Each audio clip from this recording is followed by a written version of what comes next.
In the cold, pre-dawn twilight, when fog creeps over the marshy lowlands of the Tver region, the silence seems deceptive and heavy. If you listen to this land, it will tell a story that for decades was preferred to be kept in silence.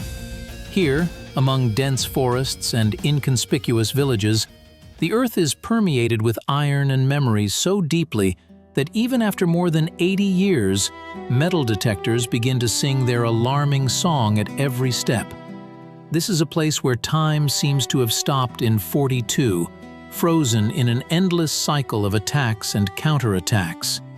The imagination paints a picture of early spring when snow, mixed with soot and clay, begins to recede, revealing what winter had hidden. Fields, pitted with craters so densely that it is impossible to find even a meter of flat surface, resemble a lunar landscape. But this is not the moon. This is only 200 kilometers from Moscow.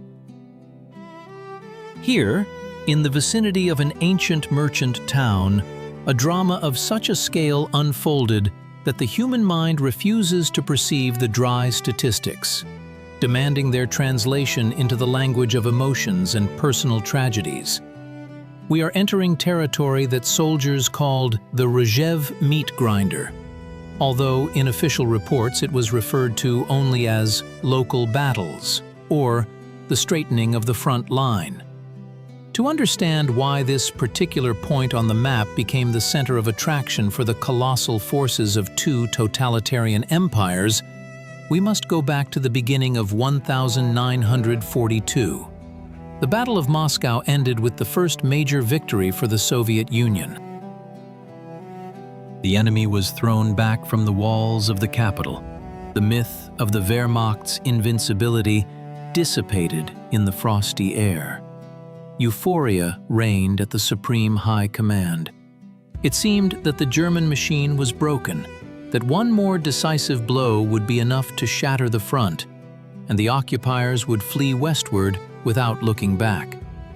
It was this feeling of imminent triumph that played a cruel trick on the planning of further operations. The general's eyes turned to the map, where the front line curved in a bizarre arc, resembling a fist raised over Moscow. This salient, known as the Rzhev-Vyazma salient, was not just a geographical feature. It was a strategic dagger, its tip just 150 kilometers from the Kremlin.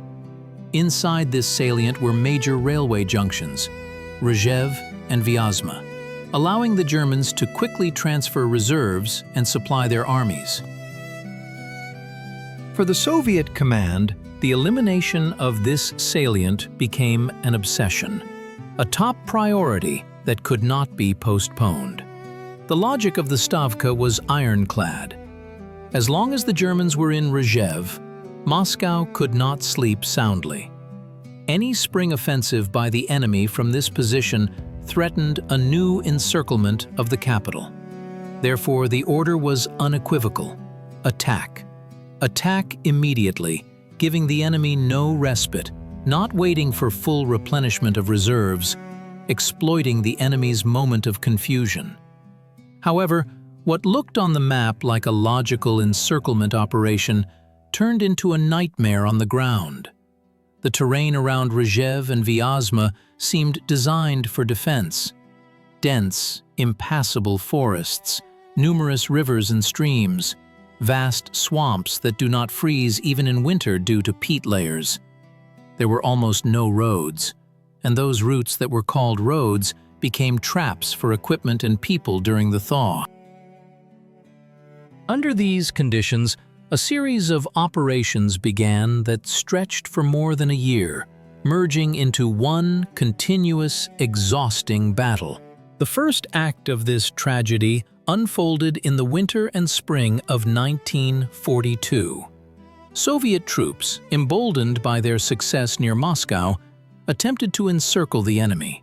The plan was grand: to cut off the salient with strikes from the north and south, surround the main forces of the German Army Group Center, and annihilate them. But the German defenses proved to be far stronger than anticipated. The enemy was learning quickly. Realizing that holding a continuous front line was impossible, the Germans created a system of strongholds in villages, turning every stone house, every cellar into a fortress. The gaps between them were swept by crossfire from machine guns and artillery. Soviet divisions, breaking through deep snow, often without tank or air support, became bogged down in this echeloned defense. Supplying the advancing units became a critical problem. Trucks stalled, horses collapsed from exhaustion, and soldiers had to drag ammunition crates themselves for dozens of kilometers. The fate of the 33rd Army, under the command of Lieutenant General Mikhail Efremov, became particularly dramatic. Having broken deep into the enemy's rear in an attempt to close the encirclement around the Germans, the army itself found itself trapped. The Germans, cutting off the base of the breakthrough, severed the forward units from the main forces. A long, agonizing agony began for the encircled group. Efremov's men fought in the forests, without supplies of food and ammunition dwindling before one's eyes. Attempts to break through to their own lines met with heavy fire. Air support was minimal. Stavka demanded continued offensive, while the army needed salvation. The story of General Efremov became a symbol of loyalty to duty and the tragedy of that era. When it became clear that there was no way out and capture was inevitable, the severely wounded general chose the only way available to him to preserve an officer's honor and not become a trophy of enemy propaganda. He took his own life. The Germans, struck by the courage of the Russian general, buried him with military honors, holding him up as an example to their own soldiers of an indomitable will. But the tragedy of the 33rd Army was just one episode in a series of bloody events.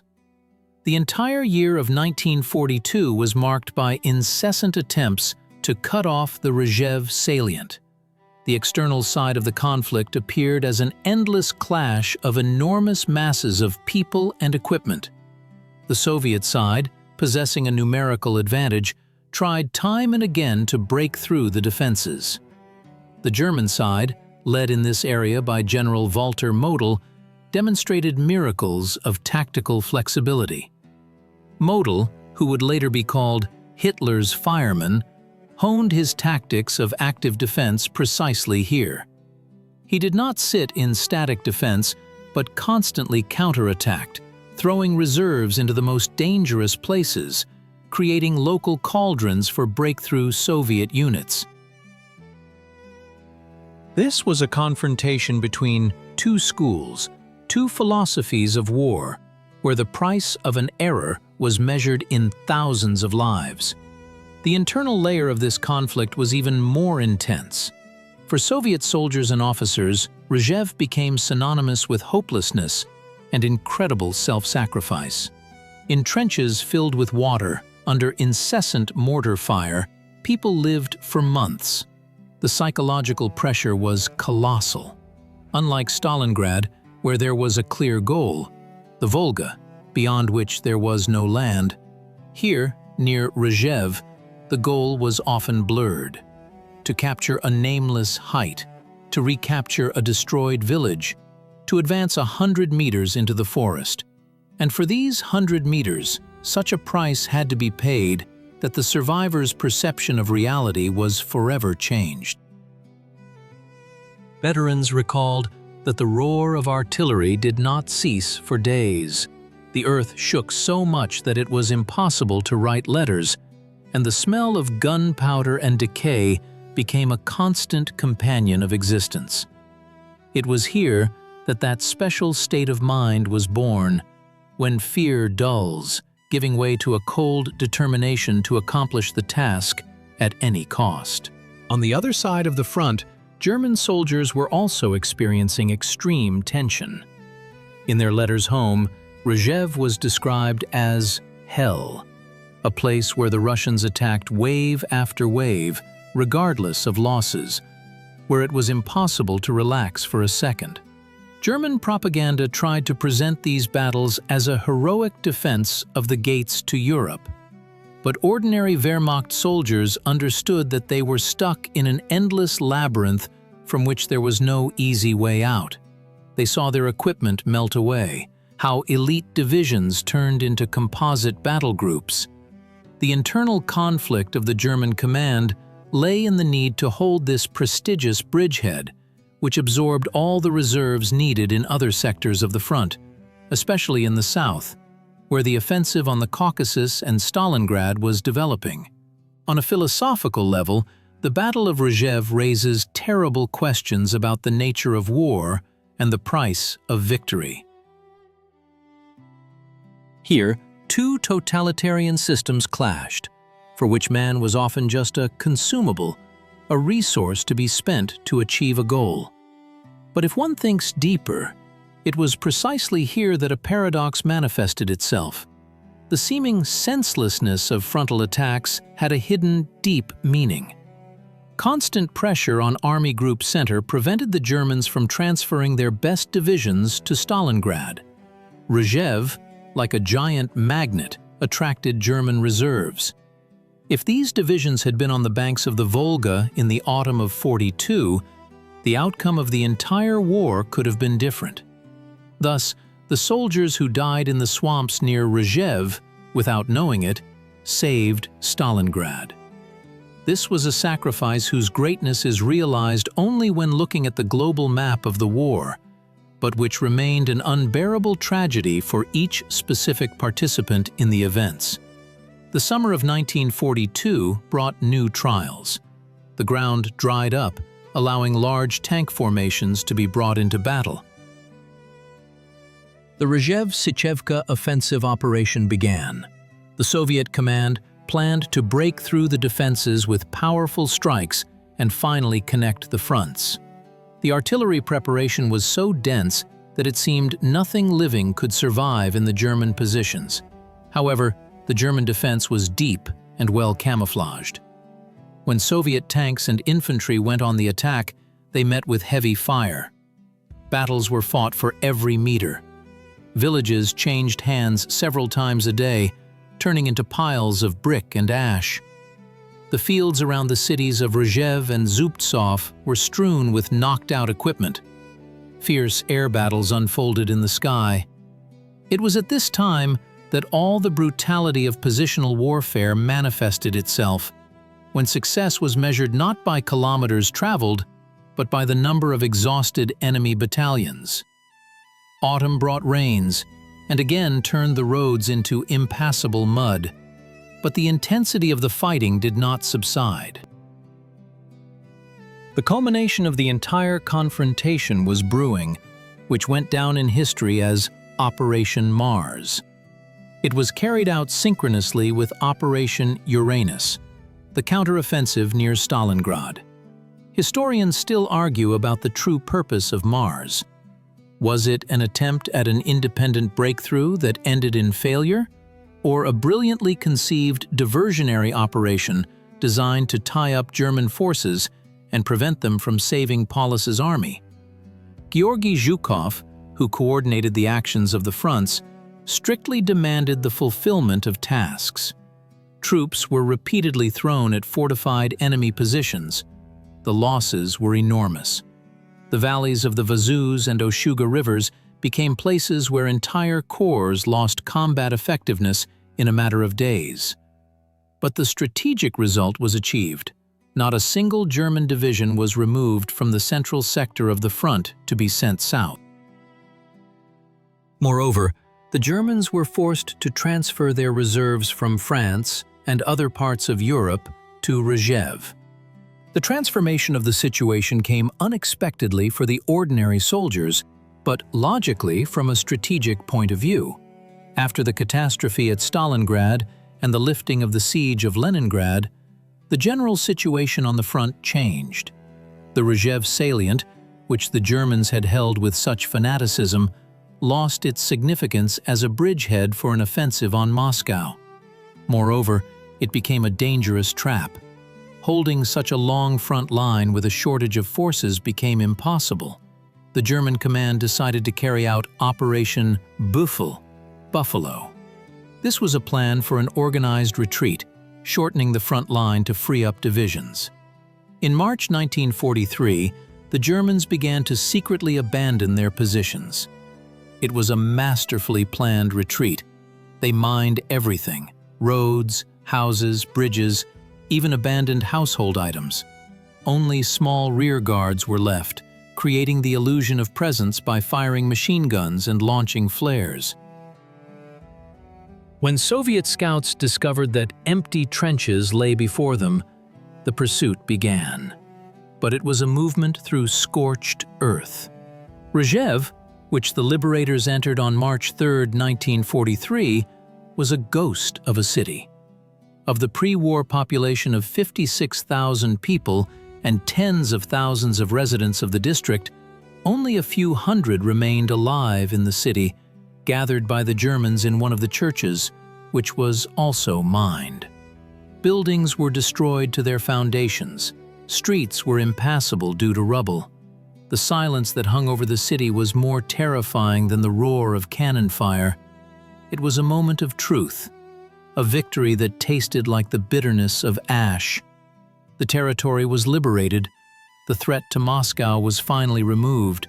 The front lines straightened, but the price paid for it was incomprehensible. More than 1 million people, the total losses of Soviet troops in all operations in this direction.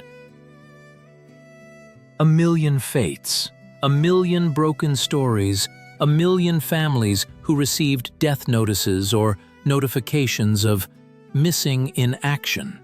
The moment of entering the empty, ruined city became the culminating point of the psychological perception of the war. Soldiers who had gone through the hell of many months of fighting expected a final battle, a last assault, but met emptiness and destruction. The enemy had left, leaving a desert behind. This generated a feeling of incompleteness, mixed with relief that the daily risk of losing one's life here, in these forests, was finally over. For the local residents, those few who managed to survive the occupation in the forests and basements, the arrival of the Red Army was salvation, but their eyes had seen things that were impossible to talk about. The city had practically ceased to exist and had to be rebuilt from scratch, on land riddled with metal. After the war, a veil of silence fell over the topic of the Rzhev battle. In history textbooks, these events were given a few paragraphs. The victory at Stalingrad, the Battle of Kursk, the capture of Berlin, these triumphs overshadowed the protracted, positional, bloody work of the Rzhev salient. Marshals did not like to recall operations that did not end in brilliant encirclements and swift breakthroughs. Rzhev was considered an inconvenient page, where losses were too great compared to territorial gains. But memory cannot be erased by order. It lived in families, in the stories of veterans who gathered in kitchens. It lived in the earth, which every spring pushed fragments and helmets to the surface. The resonance of these events reached us decades later. Poetry became the first breach in the dam of silence. Alexander Tvardovsky's poem, quote, "Zero," became a requiem for an entire generation. Simple, poignant lines from the perspective of a fallen, nameless soldier turned the consciousness of millions upside down. Quote 1. These words became a monument, unmade by human hands and eternal. They posed that very philosophical question, was this sacrifice justified? And the poet's answer was affirmative. The sacrifice was not in vain, because it became part of the foundation of the great victory. Our time has brought a new understanding. The unveiling of the memorial to the Soviet soldier near Rzhev in 2020 became an act of historical justice. The gigantic figure of a soldier whose greatcoat transforms into a flock of cranes flying into the sky visualized the soul of this place. The soldier does not look at us reproachfully. He looks with the sad wisdom of a man who fulfilled his duty to the end. The lessons of Rzhev are more relevant today than ever. They remind us that war is not only parades and salutes, not only beautiful arrows on the maps of general staffs. It is, first and foremost, the hard, dirty, mortally dangerous labor of millions of people. It is the readiness to sacrifice oneself so that others can live. The Battle of Rzhev teaches us honesty in our attitude towards the past. We have no right to divide history into convenient and inconvenient, into ceremonial and tragic. All of it is ours, and every soldier who remains in Rzhev's soil deserves the same memory as those who signed their names on the Reichstag. Moreover, the strategic significance of Rzhev is now assessed differently. Modern historians recognize that without pinning down German forces in the center, victory on the flanks would have been impossible. Rzhev was the stone against which the German scythe was blunted before breaking at Stalingrad and Kursk. Mentally returning to the field from which we began, to that damp earth covered in morning fog, we now see it differently. This is not just a marshy area of the Tver region. This is a sacred space where the concentration of courage per square meter exceeds all conceivable limits. The silence here no longer seems empty. It is filled with the voices of those who did not return. And our task is to hear these voices. As long as we remember the quote for the 33rd Army, Hill 200, every nameless hero, they continue to live. History has come full circle, from oblivion and suppression through the pain of realization to majestic memory, frozen in bronze and stone. The land of Rzhev accepted them all, reconciled them in its depths, and now, when the sun rises over these fields, it illuminates not a place of defeat, but a place of the greatest triumph of the human spirit, which proved stronger than steel, fire, and the inevitability of the end itself. We look at the cranes flying into the sky and understand, no one is forgotten and nothing is forgotten. Even if for many years they tried to instill the opposite in us, we must pass on this lesson of courage and truth so that the thread of memory is never broken. Looking into the details of the confrontation, one cannot fail to mention the technical aspect, which played a huge role in prolonging the conflict. German engineering turned the Rzhev salient into a masterpiece of fortification. Every settlement was encircled by full-profile trenches, in front of which lay minefields and wire obstacles in several rows. The Germans used the terrain with maximum efficiency. All heights were occupied by their observation posts, which allowed them to adjust artillery fire many kilometers deep into Soviet positions. Soviet troops had to advance literally in the palm of the enemy's hand. This inequality of positions was compensated by mass heroism and ingenuity. Assault groups were created that learned to operate at night, to crawl up close to enemy pillboxes, and to use captured weapons. The war here took on the character of a sniper duel and mine warfare. Sappers became the elite, people on whom the success of any attack depended, clearing a passage under the enemy's nose, in the mud, in the rain. This required nerves of steel. The supply of Soviet troops in off-road conditions is a separate heroic epic. Women and teenagers from rear villages mobilized to build corduroy roads. Roads made of logs laid directly into the swamp accomplished their own civilian feat. Without these corduroy roads, stretching for tens of kilometers, the front would have suffocated without shells and bread. Polutorkas, legendary trucks, sank in the mud up to their sides, and then manpower came into play. Soldiers manually pulled out vehicles, carried boxes. There were periods of shell hunger, when artillery was forced to remain silent and infantry went on the offensive with minimal support, relying only on a rifle and a grenade. This created a feeling of bitter resentment towards the rear, but also an understanding that the country was giving its last. The role of the air forces deserves special attention. The sky over Rzhev boiled. Soviet aviation, having restored its strength after the heavy losses of 41, sought to gain air superiority. German aces, with vast combat experience, offered fierce resistance. Air battles were fought to exhaustion.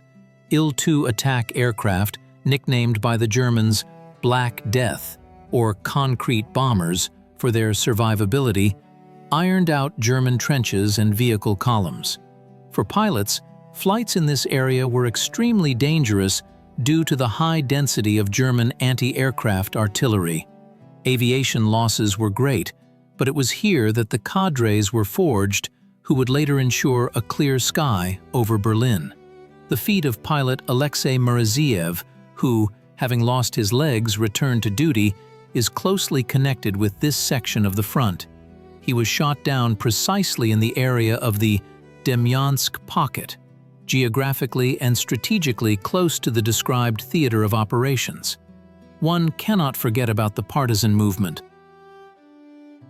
In the forests within the Rzhev salient and in the rear of the German troops, partisan detachments operated. They disrupted enemy communications, blew up bridges, and transmitted invaluable intelligence data. The interaction between the regular army and the partisans was an important factor that unnerved the German command, forcing it to divert security divisions to fight the Forest Avengers. The life of partisans in the winter forest, without permanent bases, in conditions of constant punitive expeditions, was a feat of survival. The local population that provided them with assistance was subjected to the most severe repressions. Burned villages, residents driven into slavery. This is the terrible price that the Tver land paid for resistance. Inside the city of Rzhev itself, while it was under occupation, a regime of terror reigned. The Germans regarded the local population as extra mouths to feed or as labor. Hunger was terrible. People ate tree bark, boiled leather belts. Those who tried to approach German warehouses or garbage dumps were eliminated on the spot without warning. The history of the liberation of Rzhev is also the history of saving those few shadows into which people had turned. When Soviet soldiers entered the city, they often cried, seeing emaciated children and old people emerging from basements towards the light.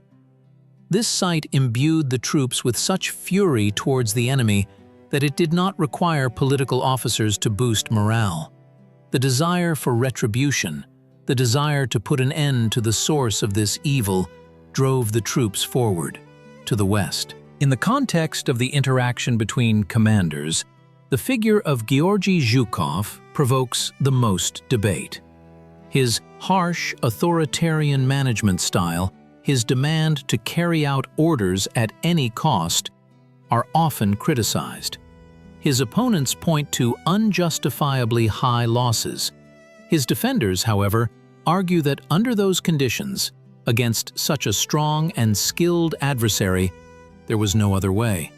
Zhukov was the crisis manager of that war, thrown into the most difficult sectors.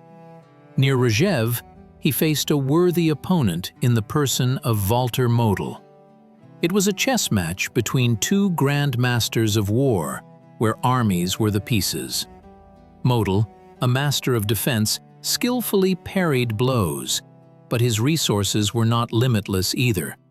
Zhukov, by tying down Model, deprived Hitler of the ability to maneuver strategic reserves.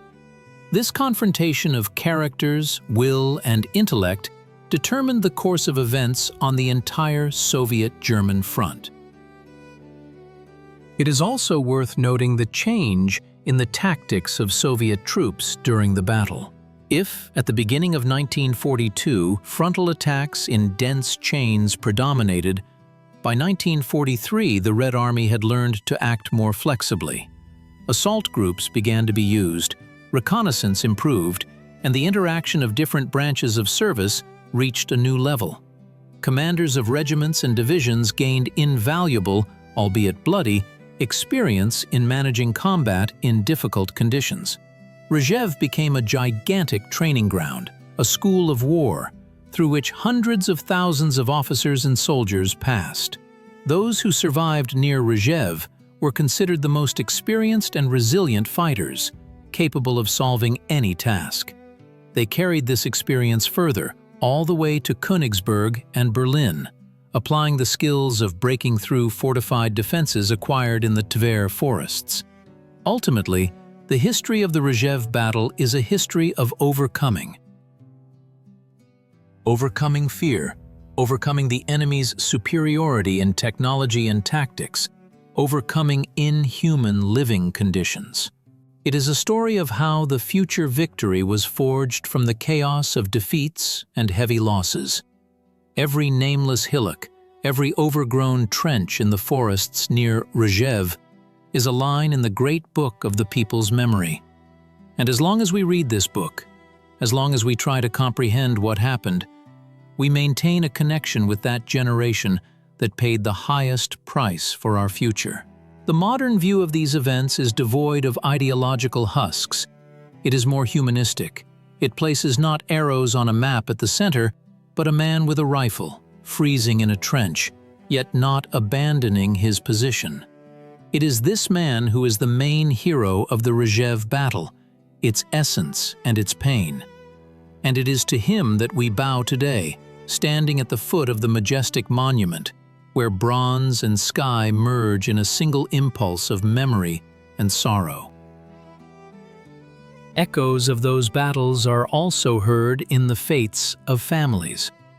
Practically every Russian family has someone who fought or went missing in this direction. Search teams, who annually recover the remains of soldiers, are doing a great deed, bringing names back from oblivion. A found soldier's medallion is not just a piece of ebonite with a piece of paper. It is the return of a soldier home.